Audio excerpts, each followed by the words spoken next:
Our gospel reading for this morning comes to us from the Gospel according to Mark, the 6th chapter, verses 14 through 29. If you'd like to follow along there in your pew Bibles, I'd invite you to do so at this time. It's on page 817. Let's all listen for God's word to us today.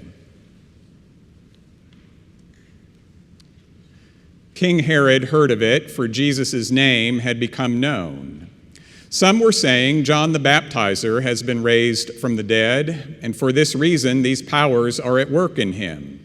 But others said it is Elijah, and others said it is a prophet like one of the prophets of old.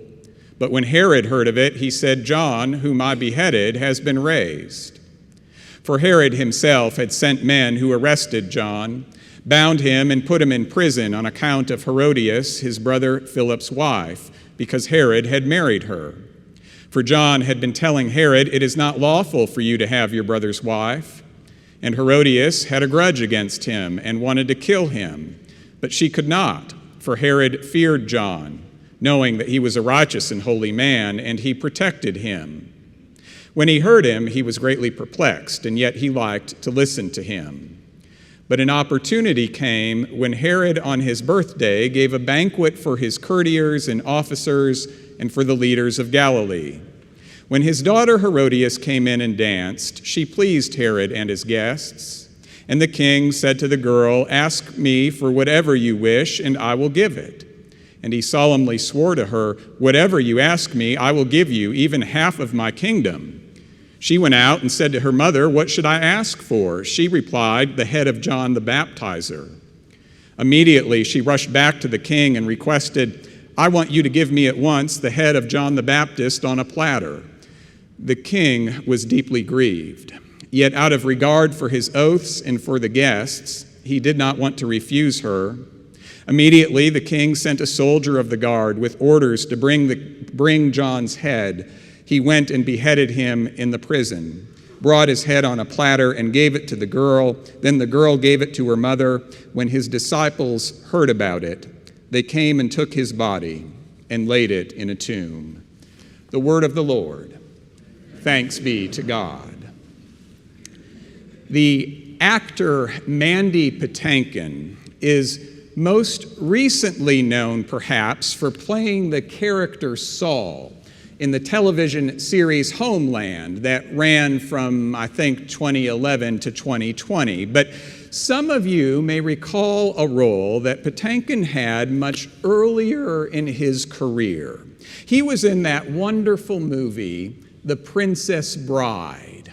Do you remember who he played? Inigo Montoya.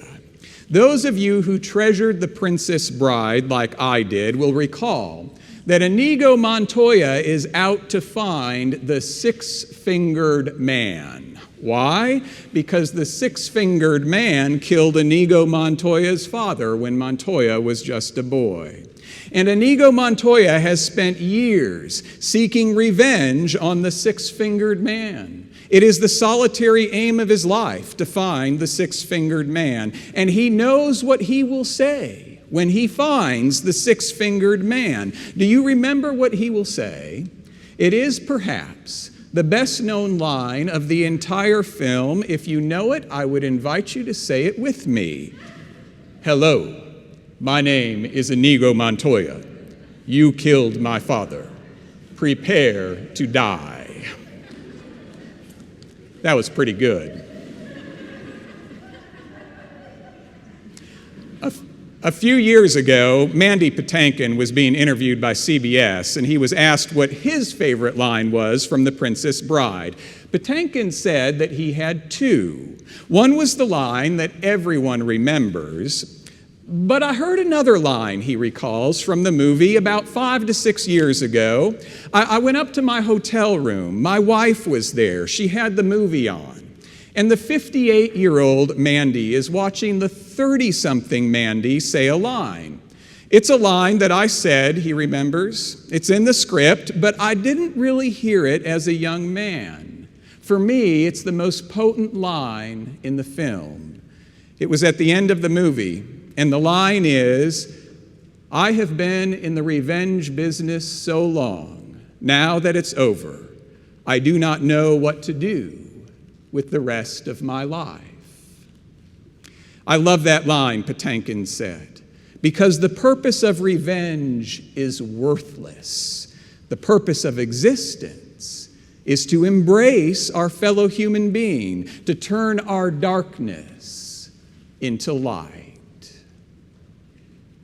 Now, if I didn't know any better, it feels to me like Patinkin could have been commenting not just on the Princess Bride, but on our text from Mark for today. Do you remember what I just read from Mark today? A dark text, a disturbing text. The death of John the Baptist is one of the more gruesome stories in the entire New Testament. I bet some of you were wondering as I was reading that text, why did Ben choose this text for today? After all, it's the 7th Sunday of Pentecost, the 15th Sunday in ordinary time, according to some ways of keeping the church calendar. Middle of July, just an ordinary summer Sunday. Couldn't we have an ordinary text instead of what we just heard? But before we toss this text out the door, I think the ordinariness of today might make this a very appropriate day for this story, because nestled amidst the gory details is Mark's description of why John the Baptist died. Do you remember what Mark writes? John had been telling Herod, "It is not lawful for you to have your brother's wife," and Herodias had a grudge against him and wanted to kill him. John the Baptist lost his life not because he was leading a revolt and not just because he was speaking truth to power. He was killed because of a grudge. Something as common, as mundane, as ordinary as a grudge. How many of you have ever held a grudge before? I better see every hand in the air right now. See, I've got a theory about our text for today, and at the end of this sermon, I want you to tell me if I'm right. My theory is this. What if Mark is telling us that the battleground of faith does not typically take place with unimaginable acts of evil on the one hand and supernatural acts of courageous saints on the other hand? What if, according to Mark, the battleground of faith is found in the ordinary, in something as common as a grudge, in something as ordinary as our insecurities and our fears? I say it's my theory. It's not really my theory. I think other people through the years came up with it before me. Charles Dickens believed it was true. He once created a character named Ms. Havisham. Do you remember Ms. Havisham? She's in love with a man who steals her heart, but he's really only out to steal her fortune, and on their wedding day, he jilts her at the altar. So what does Miss Havisham do? She refuses to leave her home, and she refuses to take off her wedding dress, and she has all the clocks in her house stopped at the exact time that her world came crashing down.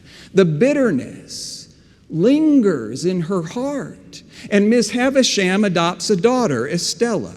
And she raises Estella, beautiful Estella, to be sought after by the young boy Pip, so that Pip will fall in love with Estella, so that Pip will expect a marriage with Estella, so that Pip will see nothing but Estella in his future, and it's all a ruse. All along, Miss Havisham knows that Estella will never return Pip's love, and Estella goes after another man, breaking Pip's heart, just like Miss Havisham's heart was once broken. I mean, that's one way to deal with a grudge.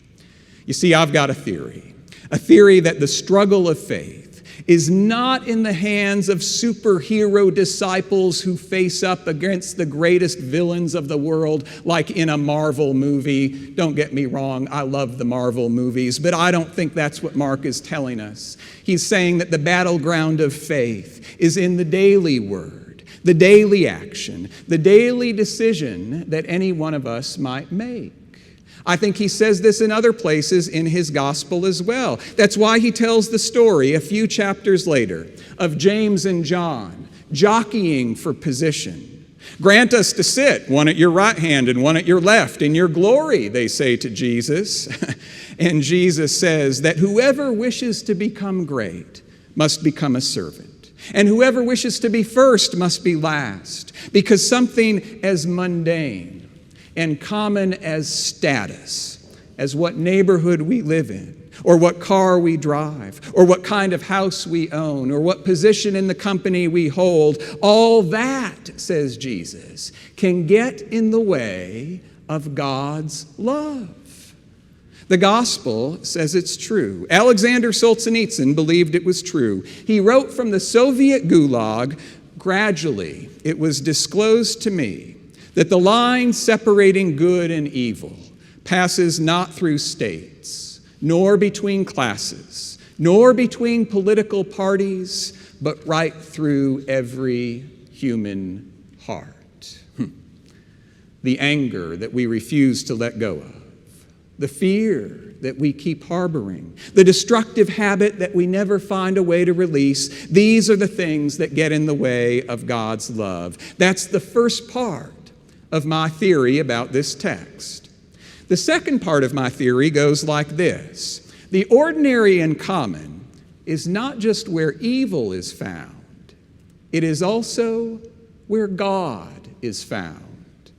In things that will not make the news and may not even make your Instagram page. Things like forgiving another person or paying close attention to someone when they really need it most. In these sorts of everyday acts, God's love and God's imagination and God's victory for God's world will break through. I say it's my theory, it's not really my theory. Others came up with this theory before me. You see, I'm pretty sure that the Reverend Samuel Billy Kyles believed that this theory was true. Do you know who he was? I didn't know who he was until a few years ago when I read his obituary. Samuel Kyles was the minister who invited Martin Luther King Jr. to come to Memphis in April of 1968. The Reverend Kyles went to pick up Dr. King for dinner. After an hour of preacher talk inside the Lorraine Motel, the men stepped outside. Samuel Kyles was standing next to Martin Luther King Jr. when King was killed. Kyles was interviewed many times in his life. He often commented how Dr. King did not have to come to Memphis, but King came. He came to do something about the evil and the darkness of his day. Once, in an interview, the Reverend Kyles was asked by the interviewer what he would be preaching on that coming Sunday in church. Kyles responded with a story. He said, "I have read that the author, Robert Louis Stevenson, was a man who never enjoyed good health. He spent a lot of time in his room, even as a child. He was always looking out the window. His nurse once asked him, 'Robert, what are you doing?' He replied, 'I'm watching that old man knock holes in the darkness.' His nurse said, 'What are you talking about?' Robert pointed outside at a man climbing up a ladder. Every night that little Robert looked out his window, the same man would carry a ladder to a street lantern and light the light. Then he would climb down, move the ladder to the next pole, climb up, light that light, and then he would come down and move the ladder again. And everywhere he lit a lantern, it appeared to young Robert Louis Stevenson, with his quick little mind, that a hole was being knocked in the darkness."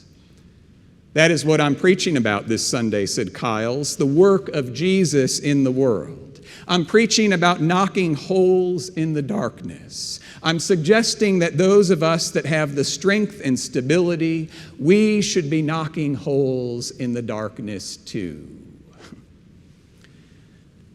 What do you think? Do you believe this theory is true?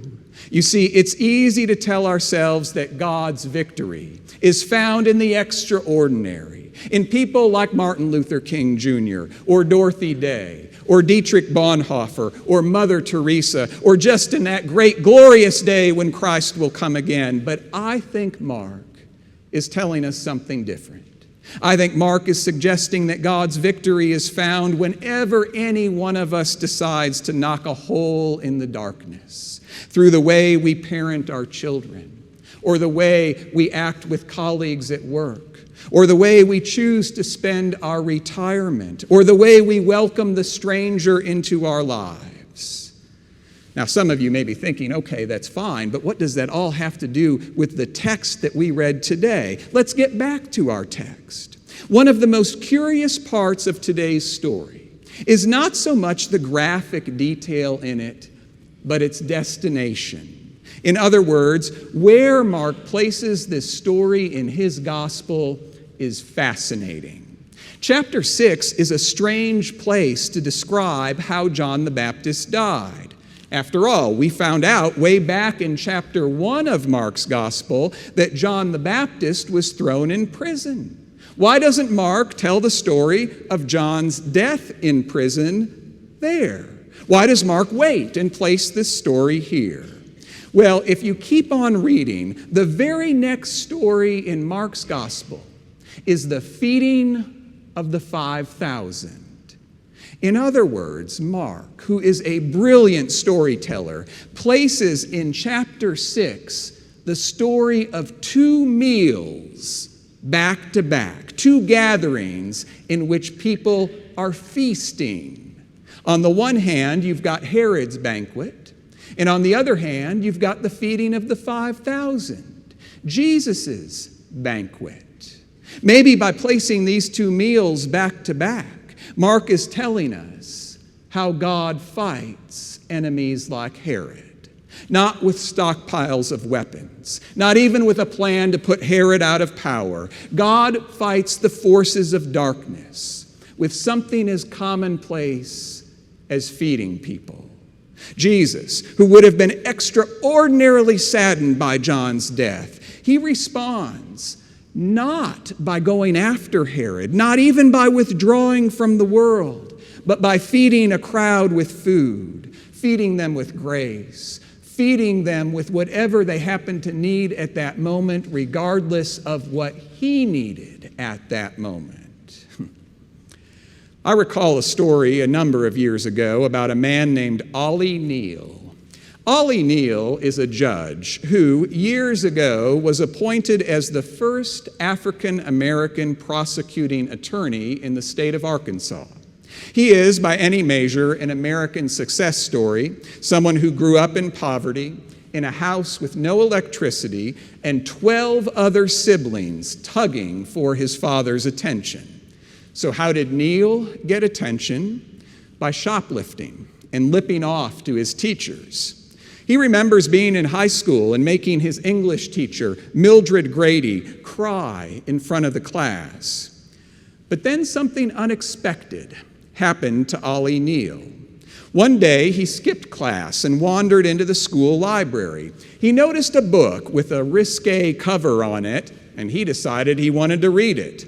Too embarrassed to check the book out, he stole it, if you will. The book, however, was not a piece of fluff. It was by Frank Yerby, and it was good, very good, and Neal enjoyed it. So he snuck the book back into the library, and lo and behold, right in the place where he found that book, he found another book by the same author.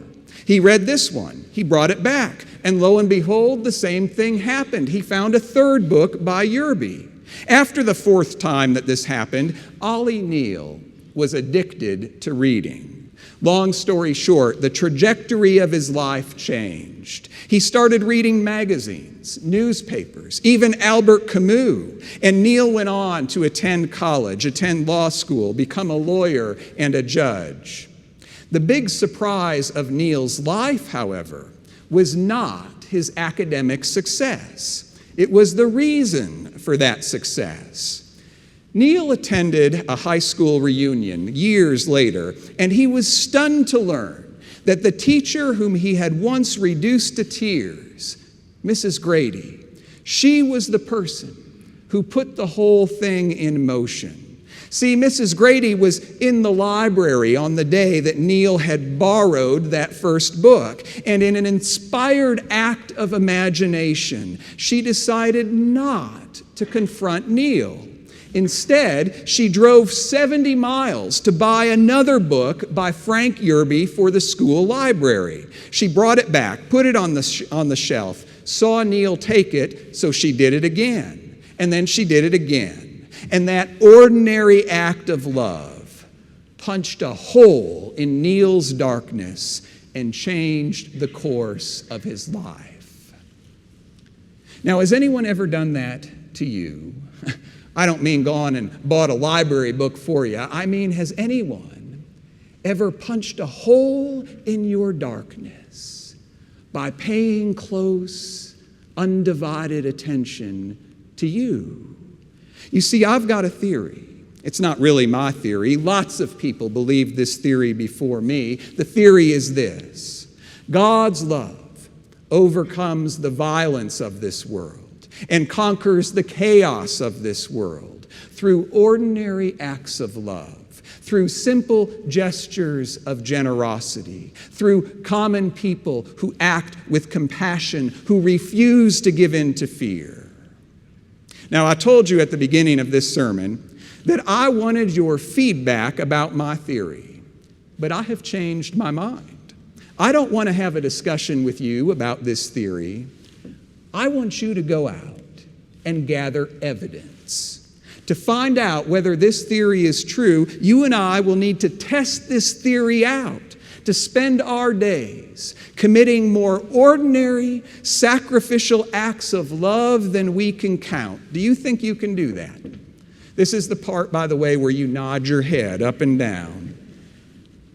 If you do that, if you spend the rest of your days testing this theory out, do you think your life will be boring, mundane, humdrum, ordinary? Or do you think perhaps that when people look at you, they will see the risen Christ alive and at work in this world?